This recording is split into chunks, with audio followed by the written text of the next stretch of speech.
Necessary Evil. This episode deals with Odo mostly, and it answers a question that I've had for a long time.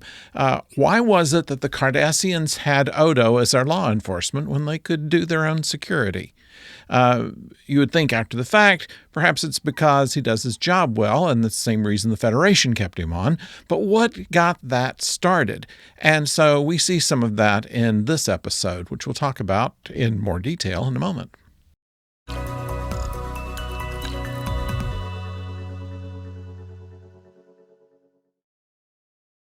Hello out there, I'm the oldest nerd, and if you wondered if this show is about Odo or not, you'll find that there are only three main characters that spend more than 10 seconds of time in the show. We have Quark, we have Odo, we have Kira, and we have one scene with Bashir in it, we have one scene with Sisko and Dax, and then we don't see them otherwise in the show at all. And it proceeds by a number of flashbacks in order to tell the story. And the interesting way that they were able to make Deep Space Nine look like Terok Nor without having to say, oh, this is what Terok Nor looked like. It's very obvious in the lighting, in certain set pieces, the general darkness of it all. Now, it is done in the style of a detective investigation, which, of course, is what Odo does mostly. But in this case, it harkens back to some of the 1940s era hard-boiled detectives. You think Sam Spade, Philip Marlowe, that kind of thing.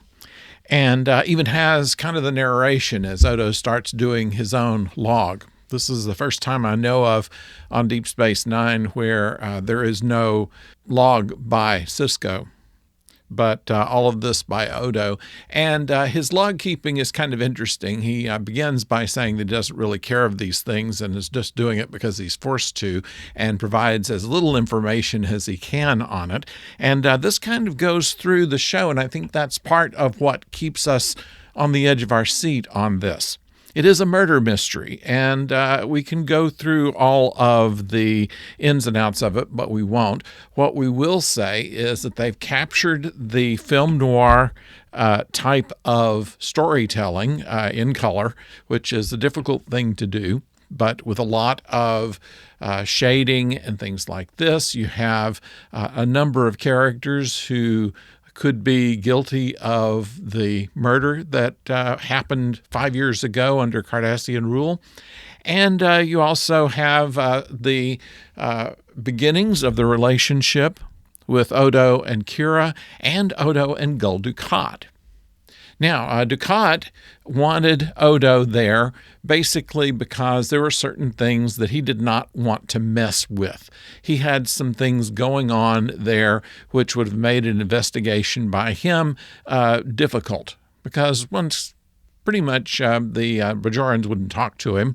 And secondly, he had a more buried reason. And he had noted on Bajor that Odo was, since he was such an outsider, had this tendency to settle disputes because he had really no interest on either side of the disputes. And so Dukat thinks that he would be the perfect person to bring on to do his bidding without having the appearance of being overly sanctioned by the Cardassians. So that essentially is how Odo first became Constable, and the first time he was called Constable by Kira. Kira is a suspect in this murder, and the evidence points kind of to her, but we know better. There are some things that are thrown right at us, like the victim's wife, who is doing something shady. We're not quite sure what, because in the first scene she's dealing with Quark. The reason, though, that Quark is shot and spends much of his time in the medical center does not make a lot of sense to me. If for what he knew, he was under a murder attempt. I don't understand how that would have revealed anything. I believe that it was, as in a lot of detective fiction, kind of a red herring. And a death of one of the people on the list that he discovers appears to be more coincidental than anything else, although one would think that that had something to do with the prior murder.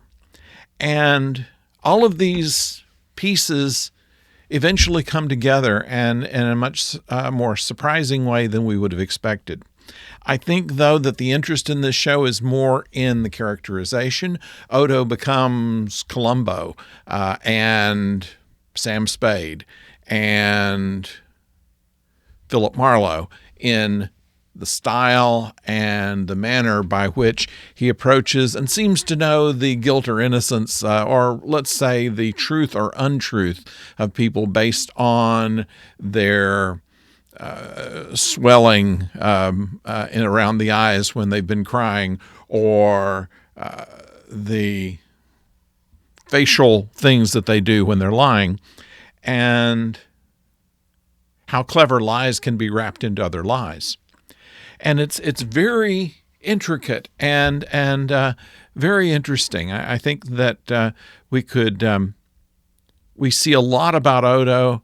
His sense of justice, which he believes comes from the people he has not yet met, that he originates from. However, he may have a inflated sense of what that sense of justice is. Because just like some people who think that they're right, they tend not to question their own biases. And in this case, perhaps Odo does as well. So his idea that he is a completely neutral arbiter of justice is not quite there, and we kind of suspected that before. But it is somewhat selective, almost like the Vulcans never lying. It is basically, from their point of view, they never lie, but in the truth, they do.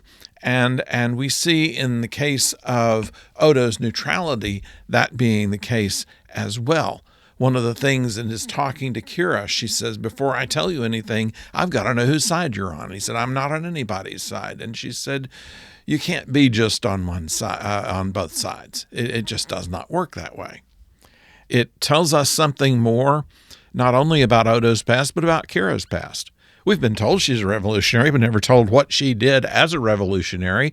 And some of that was more than just blowing up ammo dumps. And there are things that we learn about Rom. He is deceptively stupid. When Odo accuses him not being as dumb as he looks, he protests and says, "Oh, yes, I am." And it's the one funny line in the whole place. The idea that we have a someone like Rom who sees everything but apparently doesn't take much of it in, shows that he has some abilities, technically speaking. He knows better ways of breaking into things than Quark does.